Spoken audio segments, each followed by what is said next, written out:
વડોદરા બાદ અમદાવાદમાં ઓડાએ બુદ્ધિનું પ્રદર્શન કર્યું। આયોજન વગર કામ કરતું ઓડા વિભાગનો ઉત્તમ નમૂનો સામે આવ્યો છે। ઓડાના અધિકારીઓનું અડધડ આયોજન સામે આવ્યું। ગુમા શિલજને જોડતો 80 કરોડના ખર્ચે રેલવે બ્રિજ બનાવ્યો અને રેલવે ઓવરબ્રિજ બનીને તૈયાર, પણ રોડ ન ખુલતા કામગીરી અટકી પડી છે। બ્રિજ બન્યા બાદ ખબર પડી કે સામે દિવાલ છે। છેલ્લા 5 વર્ષથી આ બ્રિજની કામગીરી થઈ રહી છે અને 5 વર્ષ પહેલા કરેલું પ્લાનિંગ અધ વચ્ચે જ અટકી ગયું છે। વહીવટી તંત્રના અડધડ આયોજનથી પ્રજાના પૈસા પાણીમાં છે અને પ્રજાના પૈસાનો વેડફાટ થાય છે। બ્રિજ બન્યો પરંતુ બ્રિજ શરૂ કરી શકાય તેવી પરિસ્થિતિ પણ નથી।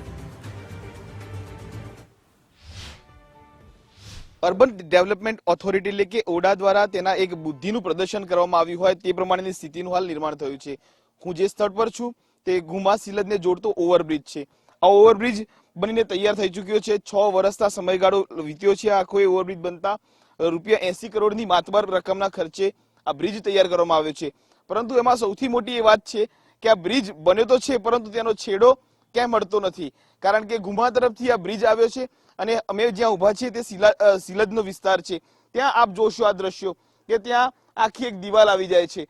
તો ઓવરબ્રિજનો એન્ડ ક્યાં, સીધા વાહનો ક્યાં જશે, એક સૌથી મોટો સવાલ છે। એટલે ખાસ કરીને જિલ્લા મહત્વની વાત એટલા માટે છે કે આ દિવાલ બની છે, અહીંયા દિવાલ છે અને બીજી તરફ આ આખો ઓવરબ્રિજનો છેડો છે। તો આમ આ અમદાવાદ અર્બન ડેવલપમેન્ટ ઓથોરિટી દ્વારા તેમનું આ એક વિશેષ ઉત્તમ નમૂનો છે તે ભ્રષ્ટાચારનો તે અહીંયા ખડકી દેવામાં આવ્યો છે। આ બ્રિજ જે છે તે કોઈ પણ આગોતરા આયોજન વગર, પ્લાનિંગ વગર તૈયાર કરવામાં આવ્યો હોય તે પ્રમાણેની પણ સ્થિતિ હાલ જોવા મળી રહી છે।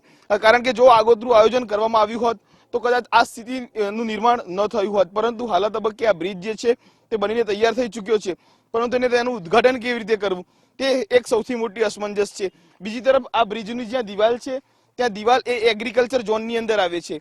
તો એગ્રીકલ્ચર ઝોનની અંદર ફેરફાર કરવો પડે, જો અહીંયાથી તમારે એમને રસ્તો કરવો પડશે તો આ એગ્રીકલ્ચર ઝોન છે તેને ખાસ કરીને ટીપી પાડવી પડશે અને ટીપી બાદ જે છે તે અહીંયા આ રસ્તો ખુલ્લો થઈ શકે છે, પરંતુ તેમાં ઘણો સમય લાગે।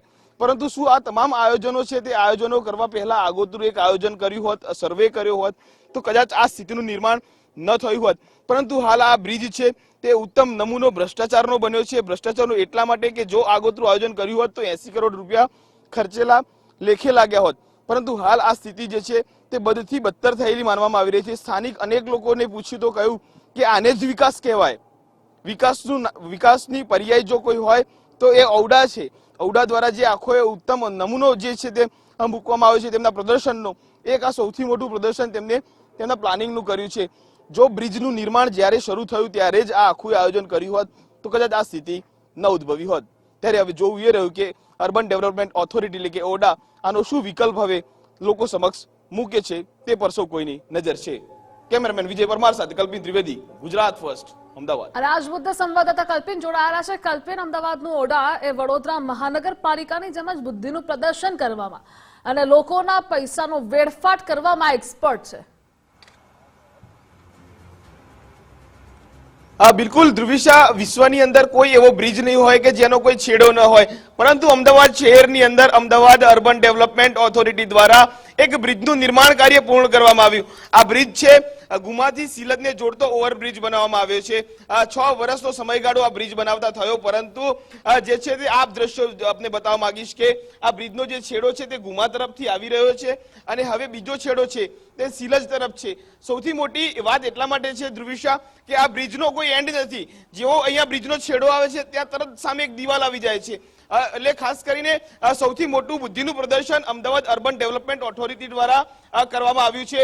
જો કોઈ આગોતરું આયોજન અથવા તો સર્વે અથવા તો ખાસ કરીને જે પ્રમાણે એક્સપર્ટ ઓપિનિયન લેવામાં આવ્યા હતા આ સ્થળના જ્યારે નિર્માણ કાર્યની શરૂઆત કરી તે પહેલા, તો કદાચ સ્થિતિ અથવા પરિસ્થિતિ કંઈક અલગ હોત, પરંતુ તેમના દ્વારા કોઈ આગોતરું આયોજન ન કરવામાં આવ્યું અને અહીંયા અણધડ વહીવટનો આ એક ઉત્તમ સર્વોત્તમ નમૂનો જે છે તે અહીંયા ખડકી દેવામાં આવ્યો। 80 કરોડ રૂપિયાના પ્રજાના પૈસા, પ્રજાના ટેક્સના પૈસા જે છે તે પાણીમાં ગયા હોય તે પ્રમાણેની સ્થિતિ છે।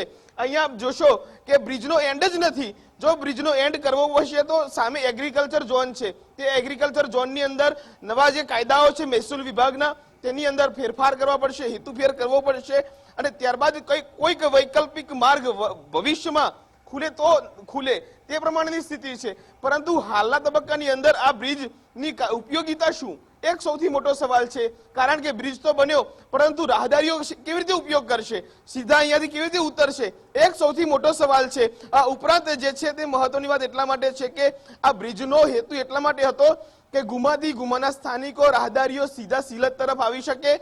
પરંતુ જે છે તે આ બુદ્ધિનું પ્રદર્શન કરવામાં આવ્યું કે જ્યાં કોઈ તેનો એન્ડ જ નથી તે વિસ્તારની અંદર આ બ્રિજનો છેડો જે છે તે ઉતારી દેવામાં આવ્યો છે. હવે જે છે તે આ 80 કરોડ રૂપિયાનો બ્રિજ છે તે માત્ર નમૂનો બનીને રહી ગયો છે. હવે આનું ઉદ્ઘાટન તો કોઈ લગભગ મને લાગતું નથી કે કોઈ કરે, પરંતુ કરશે તો એ સૌથી મોટો એક સવાલ છે. કારણ કે આનો એક એન્ડ હોવો જોઈએ, આનો એક મુખ્ય માર્ગ હોવો જોઈએ, એક આદર્શ સ્થિતિ હોવી જોઈએ, પરંતુ તે કાંઈ જ જે છે તે વ્યવસ્થા નથી. એટલે સૌથી મોટું આ બુદ્ધિનું પ્રદર્શન જે છે તે ઓડા દ્વારા હાલ કરવામાં આવી રહ્યું છે. અનેક રાહદારીઓને અમે પૂછ્યું તો કહે છે કે આ જ વિકાસ કહેવાય. વિકાસનો જો કોઈ પર્યાય હોય તો એ અમદાવાદ અર્બન ડેવલપમેન્ટ ઓથોરિટી છે, તેમના દ્વારા આ ઉત્તમ નમૂનો જે છે તે તેમના બુદ્ધિના પ્રદર્શનનો અહીંયા મૂકવામાં આવ્યો છે. અને તમામ લોકો જે છે તે હાલ રોષ જે છે તે વ્યક્ત કરી રહ્યા છે.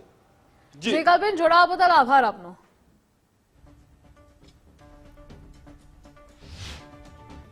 આખો બ્રિજ બનાવ્યો છે બરાબર, પણ હું ક્યારથી જોઉં છું કે બંધ જ છે. અત્યારે બી આગળ તો હજી કામ ચાલુ જ નથી, એનું બંધ જ છે.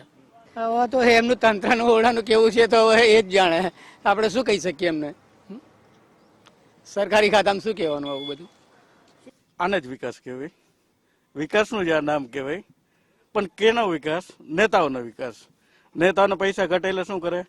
બ્રિજ બનાવો, રોડ બનાવો, અને જનતાને શું કહે? વિકાસ થયો છે. વિકાસ આનું નામ છે. આખા દેશમાં જે અત્યારે વિકાસ કરે એ જ વિકાસ છે. કે પૈસા ઘટે, બ્રિજ બનાવે તો કટકી મળે, તો નેતાનું હાલે, સરકારી અધિકારીનો હાલે, એટલે આ જ વિકાસ છે.